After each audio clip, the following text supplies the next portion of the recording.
අයිබෝ වේවා සියලුම දෙනාට. ඔබ මේ එකතු වෙලා ඉන්නේ අපේ හඬ YouTube නාලිකාවත් එක්ක. ඉතින් අද විශේෂයෙන් මතක් කරන්නේ අපි කතා කරන්න බලාපොරොත්තු වෙනවා ඉදිරි වීඩියෝ එකකින් අපි ඒ ගැන කතා කරනවා. මේ දැනුවත් කිරීමක් කරන්නේ ගොඩක් ළමයි වරන් දරුවන් සහ සමස්ත සමාජයක ඉන්න අයට ගොඩක් අයට මේ කියන කාරණාවක් තමයි ඔයාට වරමක් තියෙනවා කියන එක ගැන. එතකොට මේ වරමක් තියෙනවා කිව්ව පමණින් ඔබ පිළිගත යුතුද? අනිත් කාරණා තමයි වරන් තියෙනවා කියලා කිව්වහම ගොඩක් අය දේවාල වලට යන්න උත්සාහ කරනවා. දේවාල වලට ගිහිල්ලා සමහර අය ගොඩාක් අය කපු මහත්තුරුන්ගේ පීඩාවට ලක් වෙලා ඉන්න මුදලින් සහ ශාරීරික කායික මානසික කියන පීඩාවලට ලක් වෙන ප්‍රධාන කාරණාවක් තමයි මේ වරන් ශාස්ත්‍රය කියන තුල.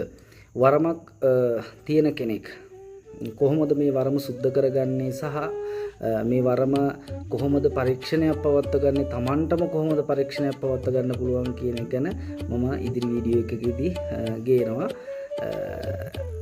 ගොඩක් සමස්ත මිනිස්සු ගොඩක් අපේ මට එන කාරණාවක් තමයි අපි වටේ ගියා, අපිව දේවාලට අරට දේවාලට ගියා, මේ පූජාව තිබ්බා, මෙහෙම කරා හැබැයි මට දිස්තියක්වත් ආවේ නැහැ, මට මේකේ කිසිම වෙනසක් නැහැ වේද මහත්තයා මෙහෙමයි කියලා ගොඩක් අය මට කියනවා. ඉතින් ප්‍රථමයෙන්ම කියන්න ඕන කාරණාව තමයි තමන්ට වරමක් තියනවා කිව්ව පමණින් දේවාල ගානේ පූජාවට උස්සගෙන දුවන එක නෙමෙයි තමන්ගේ වරම හොයනවා කියන එකේ අර්ථය වෙන්නේ. වරමක් එන්නේ පින් සිතුවිල්ලක් නිසා, තමන්ගේ පින බලවත් වෙලා නිසා, පෙර ආත්ම භවයේ සහ මේ ආත්ම භවයේ තියෙන පින මත තමයි තමන්ට ඥාතියෙක් විසින්, මල ගියපු ඥාතියෙක් විසින් ඒ වරම් මාලාවක් දෙවි දේවතාවුන් වහන්සේලාගේ ආශිර්වාදයෙන් අරන් එන්නේ. ඉතින් එහෙම අරන් එනකොට ඒකට තව අපි කළ යුත්තේ පූජා වට්ටිය අරගෙන යන එක නෙමෙයි. අපි කරන්න ඕනේ තවත් පින් අනුමෝදන් කරන එක දේවතාවුන් වහන්සේලාට. මේ වරන් ගේන දේවතාවුන් වහන්සේලා උන් කෑම බීම බලාපොරොත්තු වෙන්නේ නැහැ. උන් බලාපොරොත්තු වෙන්නේ ඔබගෙන් පින පමණයි. ඉතින් මේ පින් බලාපොරොත්තු වෙලා ඉන්න ඥාති දේවතාවුන් වහන්සේලාට ඉස්සෙල්ලාම ඔයාලා කරන්න ඕන පින් අනුමෝදන් කරන්න ඕන. එහෙනම් පින් අනුමෝදන් කරන්න පින් තියෙන්න එපේ. එහෙනම් ඔයාලා අනිවාර්යයෙන්ම පින් කරන්න ඕනේ. පුළුවන් විදිහට බෝමලුවක් අතු ගන්න, පුළුවන් දේ පුළුවන් විදිහට පුංචි පින් කටයුතු තියෙනවා. සල්ලි ඕනේ නැහැ පින් කරන්න.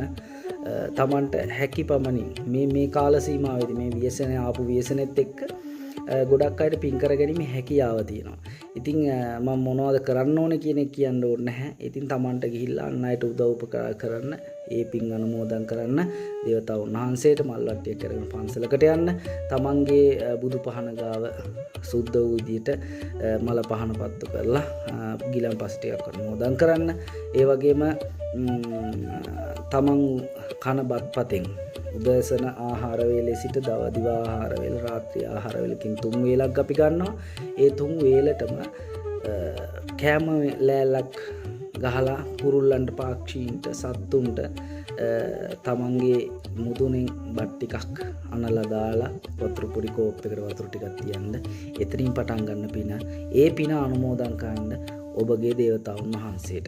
ඉතින් ඒක තමයි වරම්මක් තියනවායි කියලා කිව්වනම් මූලාරම්භය අල්ලන්න ඕන. පින බලවත් කරගන්න, පින බලවත් කිරීමත් සමග තමයි මේ ඥාති දේවතාවුන් වහන්සේ තමන්ගේ ශරීරයට එන්න තියෙන ප්‍රවණතාවය වැඩි වෙන්නේ. එහෙම නැතුව කපු මහත්තුරු ගාවට ගිහිල්ලා පූජා වට්ටිය අරන් ගිහිල්ලා පඳුරු සාක් ගොඩ අරන් ගිහිල්ලා මේ වරම බල සම්පත්‍ති කරගන්න බෑ. ඉස්සල්ලාම තමන් වරම දකින්න ඕන. අනික තමයි ඔබට වරමක් තියෙනවා කියන වෙදතුමා හෝ වෙදතුමිය අනිවාර්යෙන් ඔබට ඔබගේ ඥාතියා කවුද, මොනවද, කවුද, කින්ද මන්ද කියන එක එයාලා පෙන්ලා දෙන්න ඕන කාරණාවක්. එහෙම නැතුව ඔබට වරමක් තියෙනවායි කියලා කිව්ව පමණින් විශ්වාස කරන්න එපා.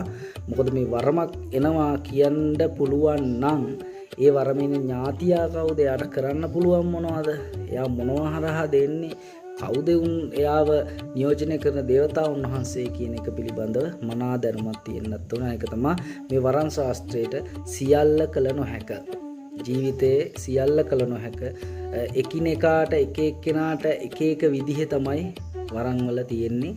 ඉතින් ඒ එන වරම් එක එක්කෙනාගේ බල ශක්තියින් එක එක විදිය සමහර අයට එනවා පරිපෝල් ගහන්න එනවා සමහර අයට එනවා හූනියම් කරන්න පුළුවන් සමහර අයට එක විදිය වෙනස්. ඉතින් හැමදේම සියල්ල කළ හැකි එද මහත්තුරු නැහැ. මට පුළුවන් දේ ඔබට බෑ. ඔබට පුළුවන් දේ මට බෑ. අන්න ඒ වගේ තමයි මේ වරන් ශාස්ත්‍රය තුල එන්නේ. එන ඥාති දේවතාවෝ බලවත් ක්‍රමය අනුව තමයි ඒ වරමේ ස්වභාවය ඉතින් තියෙන්නේ. ඉදිරි වීඩියෝ එකකදී කළ යුතු දේ මොකද්ද? වරමක් තියෙනවා නම් හිස කඳ කය වෙවුලනවා නම් හිස කැරකෙනවා නම් දේවාලයකට යන්න බැයි නම් පන්සලකට යන්න බැයි නම් මේ වගේ කියන කාරණා ගැන ඉදිරියේදී අපි කතා කරනවා. මීටත් වඩා පුළුල්ව කතා කරනවා. ඉතින් අපේ නාලිකාවත් එක්ක රැඳිලා ඉන්න ඔයාලට පුළුවන් ඉදිරි දින කීපයේදී අපි මේ කියන විශේෂ වීඩියෝත් එක්ක සම්බන්ධ වෙන්න. ඒ නිසා අපිව subscribe කරලා තියාගන්න, අපිව follow කරන්න. ඔබගේ තියෙන මොනවා හෝ ගැටලුවක් තියෙනවා නම් කමෙන්ට් එකක් මාර්ගෙන් අහන්න පුළුවන්. නැත්නම් ටෙලිෆෝන් නම්බර එක තියෙනවා අපේ බයෝ එකේ. ඒක හරහා මට දැනුවත් කරලා කතා කරලා මැසේජ් එකක් දාලා තියන්න මෙහෙමයි කියලා. මම ඔයාලට පිළිතුරු දෙන්න සූදානම්ින් ඉන්නවා. ඉතින් එහෙනම් ගිහිල්ලා එන්නම් හැමෝටම සිද්ධ ගම්බාර දෙයි හාමුදුරුවෝ පිටයි දල්දා හාමුදුරුවන්ගේ පිටයි සියලු දෙනාට. අපේ හඬ YouTube නාලිකාව